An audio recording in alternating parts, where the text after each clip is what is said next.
welcome to the MKM Stadium as today we take on Hull City, and this game is going to be a rather bittersweet one for me. Of course, I know legendary Ken Wagstaff, otherwise known as Waggy, and well, the sister of our player Brandon Fleming. Well, I went to college with her too, so I want Hull City to do well, but today, of course, I am managing York, so I want York to pick up the victory in this one. But before we crack on with today's game, we do, of course, have two big relegation scrap matches to catch up on against Portsmouth and against, it's escaping me, Luton. That's the one. But without further ado, let's go have a look and see how we got on in those two games. Kicking off today's doubleheader of relegation scrap home games is a simple 1-0 win against Portsmouth, before things then got interesting against Luton, as we disappointingly went down 11 minutes in before Holland made it to just before half-time.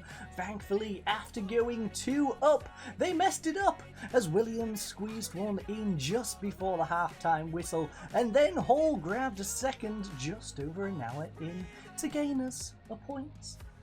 Okay, ladies and gents, before we crack on with today's big game against Hull City, we've got a little bit of news here in the notebook to quickly go over. So first of all, Adam Prisbeck, he picked up an injury for 1 to 2 days. He picked up a bruised ankle, in fact, through a robust challenge during a training session. On top of that, as you will have seen in the highlights, Ian Hall went and got an injury, and well, it's a lengthy one, a very lengthy one indeed. I'm disappointed to report that Ian Hall has sustained a damaged foot during a tackle in the Luton game. He was able to carry on playing, but now he can't play. It's really weird. Anyway, Ian Hall is out for 10 days to 3 weeks. So it looks like Williams might be going back onto that wing, the big girthy meat up front, or perhaps I might even shift Rowley out to the right-hand side if things get too bad. But I'm liking Rowley in the middle at the moment. Don't really want to mess up that centre partnership with him and Sorensen, but that is how things are going on over there. 19 years of age, by the way. He's going to be a good prospect going forward.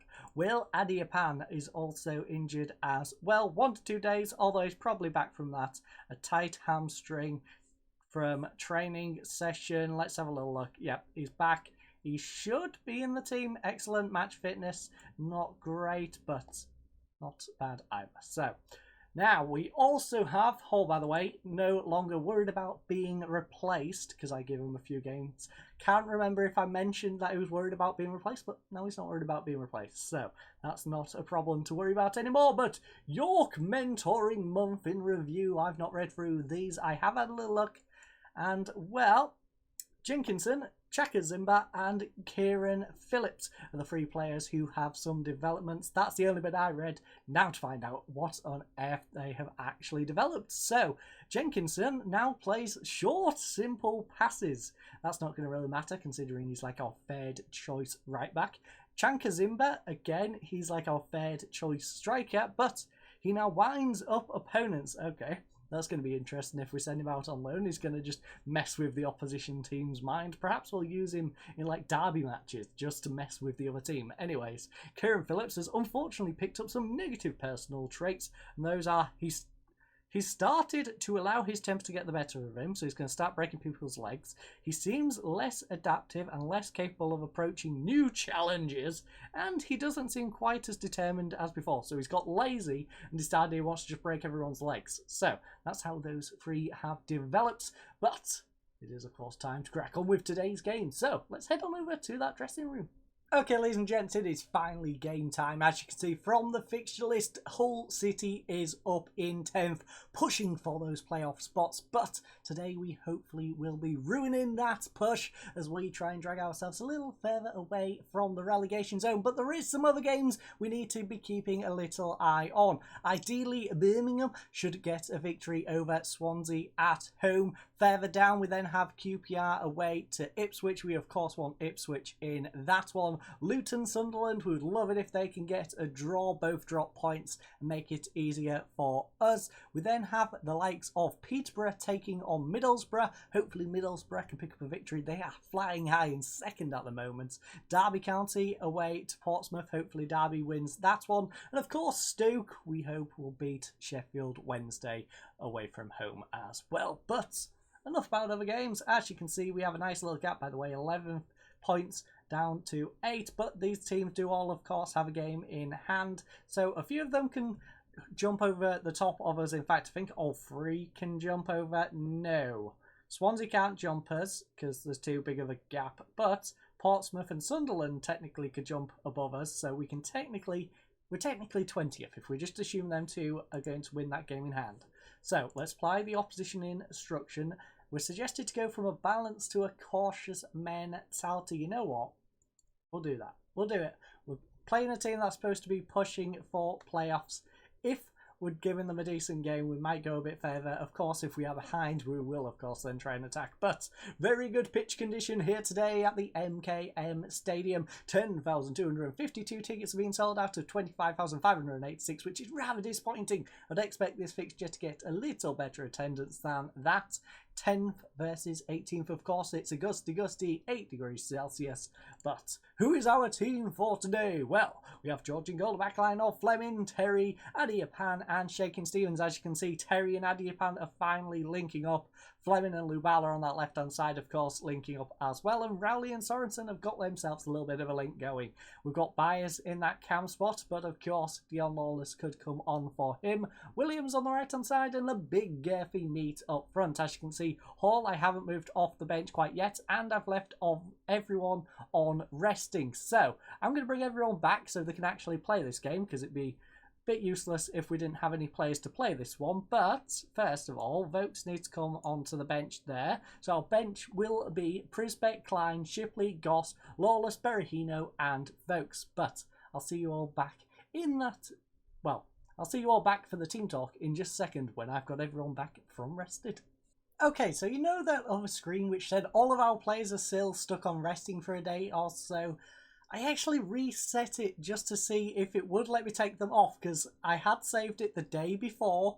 It should allow me to take them off rest, bring them back, recall them. Yeah, it's actually gone and glitched out, and I don't know why it did that, but it wouldn't let me actually bring them back. As you can see, of course, we have our players, because it wouldn't let us play without players, because, well, you need players to play, but just an interesting thing to note. Now, on top of that, our training facility has finally been built, so we've got our brand new training facility now, but of course, it's time for a bit of motivation. The pressure's all on them, so go out. We've got nothing to lose. Let's cause an upset. Williams is ready, Fleming's ready, and so is Stevens. Fleming ready for his former club to take them on, get this upset. But as you can see, they have plenty of good players still remaining at the club, as well as some new / regens, whatever you want to go with for the terminology on that one. But we're slowly but surely getting some faces that are recognisable in our team, and we are going to skip the walkout, of course. We don't need to sit through all of that. We can see what the table looks like, and we can also see that we've got a corner. Here, 5 minutes in, Byers, where's he going to go with this one? Whips it in. He's going to go Sorensen. Just inches wide of the goal, but no goals yet around the league. I'm surprised. We're 10 minutes in. We haven't had a single goal in the entirety of the championship. Nope. 20 minutes in, we still haven't had a goal in the entirety of the championship. Was that bugged out? Game? Anyways, they are coming at us down this right-hand side. Doty's going to play it into Costello. Back to get Doty. Oh, it's Rowley with the tackle, but what on earth was that? Gave the ball straight back to them. Thankfully, the finish in the end didn't end up in the back of the net, but Rowley, you've got to follow the ball. Gather it up once you make the tackle. Birmingham, by the way, 1-0 up. That's nice. Leeds United is beating Reading as well. And Byers has a free kick here on the edge of the box on the right-hand side. Whips it in. Oh, it's nodded away. Williams will collect this, though, as it looked like the ref was going to try and get the ball then. A little bit weird. Williams plays it back to Fleming on the halfway line, though. Fleming plays it inside to Adiapan. Lovely ball through to Byers. He's got space, turns and shoots. Come on, Byers! George Byers, they gave him too much space. And although he has had his ups and downs at the start of this season, you can't give him that room to work with. He's going to drill it in. And what a perfectly placed shot. Bottom right-hand corner. Let's have another look at this one. Brandon Fleming up to Adiapan. Lovely ball to Byers, who just turns, smacks it into that bottom corner. Good job, lads. Good job. 1-0 in this one. Leeds, like I said, 1-0 up. Millwall's 1-0 down to Fulham at the moment, and they've even picked up an injury. Notts Forest 1-0 up against West Brom, and Middlesbrough, I believe that was 1-0 up as well. But what we care about is our game. As you can see, we are beating them on possession as well. 56. 3 shots to their absolute 0. 9 total to their 2. We are being the better side by a good way. Come on, lads. Let's get a bit of motivation. I'm pleased with the number. Yeah, I'm pleased with it. Keep it going, lads. You've been doing a good job. Couple of you. Brandon, 6-6. Need a little bit more from you, Brandon. Just need a little bit more. Just a wee bit more. Birmingham 2-0 up, by the way. Bournemouth beating Barnsley 1-0 in that game as well. Reading's gone 2-1 up against Leeds United. And Sheffield Wednesday is annoyingly beating Stoke right now. So, Lubala turns, passes it back to Sorensen. Sorensen over to Rowley. Rowley up to Byers. Come on, let's get a second goal. Let's get a bit more space between us. Williams has space. Oh! Jaden cracks off the bar. Big Garfy Meat's going to keep it in though. Turns, whips it in. Oh, Elder nods it away. And Doherty's going to go on the counter-attack. Thankfully, didn't amount to anything. And we are in our substitution time, ladies and gents. As you can see, players are getting tired.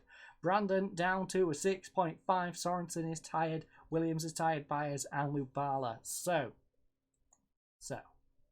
does Brandon avoid the axe in this game? I think he does. I think he does. Although he's on a 6.5, I don't think he's really done a whole lot wrong. I don't think it's worth dropping him. I think it's better to bring someone else on to get some fitness back into the team. Because as you can see, Williams, we've got Shakin Stevens, Lubala, Sorensen, Byers, all are tired. So, I think we need to get a bit of fitness here into central midfield for Sorensen. Sorensen can come off for Goss. We can then do... I don't want to take Byers off. Byers is on an 8.5 right now. I think Byers is the one that stays. Byers stays. Stevens stays. Williams or Lubala is probably our best bets. I could move Fleming up. I could move him up. Bring on Shipley down there. But how are you doing, Brandon? Yeah, you know what, Brandon? Go give it a go up there. I'll drop you to being a winger on support, as you would like. Shipley can go onto this side. So we're going to keep a bit of faith in Brandon, but we are going to shift him up a little bit further. Maybe he'll start getting a good bunch of crosses in, because he is very good at crossing the ball. So hopefully he can get himself an assist, perhaps even a goal. But right now we push on and try and pick up a victory in this one. Blackburn 1-1 with Bristol City, as Bristol City has just pulled that one level. Shakin Stevens tries to throw it into Byers. It's given away though, and it's now with Bagan. Bagan, ball over the top. Scott, 1-on-1 with the goalkeeper. Please, George, save us. Thank you, George. Pushes it away. Shakin Stevens will collect, and he should play it down this right-hand side. He does to Williams.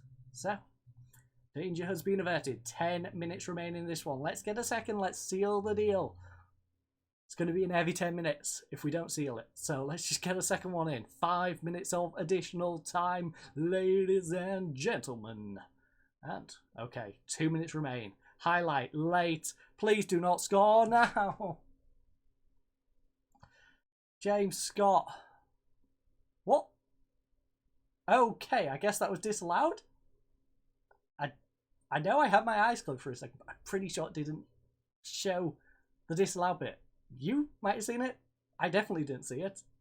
But I'm pretty sure it didn't come up at all. Shipley, by the way, is taking a knock as well. That's a little bit worrying. Thankfully, he is our backup now, but he plays it to Rowley. Rowley back to Terry. Where's Terry going with this one? Terry up to the big Garfy Meat, who nods it on to absolutely no one, Garfy. There's no one up there with you. Just goes back to Pender. It's just going to kick it up. Thankfully, Terry brings it down for Byers. Byers up to the big Garfy Meat. He's going to turn. Passes it back to Rowley. Rowley now across to Goss. Goss to Rowley. Please don't give up possession now. Ball up to Fleming. There's an overlap if he wishes to use it. Instead, he goes to Byers, and Byers is being tripped up by Powell. We've got 10 seconds to hold on. Powell is in a rush. He's even putting the ball down for us for our free kick. But I think we've done just enough. Perhaps we can get ourselves a second one. Pad out our stats a little bit. Late goal from the free kick, perhaps. Byers, just whip it in, back post, nod it in, you know, get us a second one. No, apparently the reffing will let us take it. And now we are getting the highlight of the goal that was disallowed from the 93rd minute. Okay, game. So the game has been a bit quirky today, to say the least. Buyers, though, 9.2. If the game wants to be quirky and make buyers play like that, I'll take it. Although, as you can see, the big Garfy meat is still struggling. Williams, of course, still playing better up front than on that wing. He is getting better at his crossing, but his crossing still isn't quite there yet. And Shipley, of course, took that knock at left back, so I can't give him too much. I can't dishearten him too much. He had a 6.5 rating, yes, but he also took a knock, and you wouldn't expect someone to play at their best when they've taken a knock. Fleming, though, 6.6. I want to see 6, 7, 6, 8 from you at least. But I thank you all for joining us. I hope you all join us for the next one, where I believe we will be heading to Millwall. But I thank you all for joining us. I hope you all have a lovely night, and goodbye.